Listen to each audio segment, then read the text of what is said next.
కనుక మనం నేర్చుకున్నామనుకోండి, ఆటోమేటిక్‌గా మనకేమవుతుందంటే ఈ లూప్స్ అనే కాన్సెప్ట్ బాగా వచ్చినట్లే అనమాట. సో, అందుకోసం మనం ఏం చేద్దామంటే, ఈరోజు టుమారో సెషన్‌లోకి ఏం చేస్తామంటే ఇయన్నీ కంప్లీట్ చేస్తాను. హైబ్రిడ్ అనేది ఒక 5 మినిట్స్, హైరార్కికల్ అనేది ఒక 5 మినిట్స్, మిగతా 2 మటికి ఒక session పడుతుందనమాట.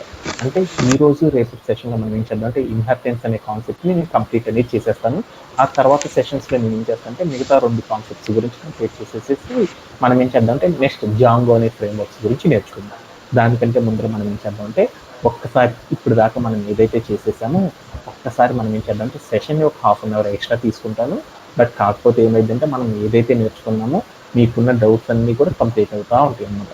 So, first of all మనం ఏం చేద్దామంటే వూప్స్ అనే ఒక కాన్సెప్ట్ గురించి నేర్చుకుందాం. వూప్స్ అంటే ఏంటిదిరా నవీన్? వూప్స్ అంటే ఏంటి? Object oriented programming system. అంటే ఆబ్జెక్ట్ ఓరియెంటెడ్ ప్రోగ్రామింగ్ సిస్టమ్ అని పిలుస్తారు. అంటే మనం ఒక ఆబ్జెక్ట్‌ని క్రియేట్ చేసేసి, ఆబ్జెక్ట్ చుట్టూరే మనం ఏం చేసామంటే బోలెడన్ని పనులు కనుక చేసేసామనుకో, దానిని ఏమంటారంటే లూప్స్ అని పిలుస్తారు. అంటే ఒక ఆబ్జెక్ట్‌ని బేస్ చేసుకొని మనం ఎంటైర్ ప్రోగ్రామ్ మొత్తం గనక రాస్తా ఉన్నామనుకో, దాన్ని ఏమంటారంటే లూప్స్ అని పిలుస్తారు. ఈ లూప్స్ అనే కాన్సెప్ట్ గనక మనకు తెలియాలి అంటే, ఈ లూప్స్‌లో మనం ఏం చేస్తామంటే క్లాస్ అంటే ఏంటిది? తర్వాత మనకేం కావాలంటే ఆబ్జెక్ట్ అంటే ఏంటిది అనేది మనకు తెలియాలన్నమాట. క్లాస్ అండ్ ఆబ్జెక్ట్ అనే ఈ కీవర్డ్స్ ఈ 2 కీవర్డ్స్ గనక మనకు తెలిసినాయనుకో ఆటోమేటిక్‌గా మనం ఏం చేయొచ్చంటే remaining part of the sessions మొత్తాన్ని కూడా మనం ఏం చేయొచ్చంటే ఈజీగా నేర్చుకోవచ్చనమాట.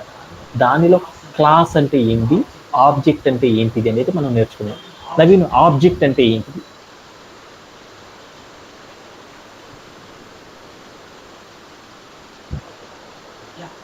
మనోడు చెప్పాడు. ఏమని చెప్పాడంటే రియల్ వరల్డ్ సినారియోలో, రియల్ వరల్డ్ లైఫ్‌లో అంటే ఈ లూప్స్ అనే దాన్ని ఎందుకు వాడతామంటే మనము రియల్ వరల్డ్ సినారియోస్‌ని ఏం చేస్తామంటే ప్రోగ్రామింగ్ లాంగ్వేజ్‌లో మనం కన్వర్ట్ చేయడానికి ఈ లూప్స్ అనే కాన్సెప్ట్‌ని యూజ్ చేస్తాం.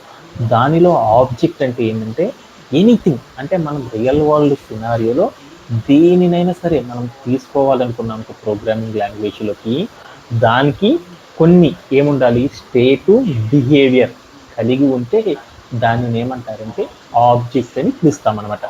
ఆబ్జెక్ట్ అండ్ రియల్ వరల్డ్ సినారియోలో ఎలా చెప్తారంటే మనం రియల్ వరల్డ్ సినారియోలో ఉన్న ఏ సంఘటన అయినా సరే ప్రోగ్రామింగ్ లాంగ్వేజ్లో క్రియేట్ చేయాలనుకున్నామో అలా క్రియేట్ చేయాలంటే మనం ఏం చేస్తాం లూప్స్ అనే ఒక కాన్సెప్ట్ ద్వారా క్రియేట్ చేస్తాం.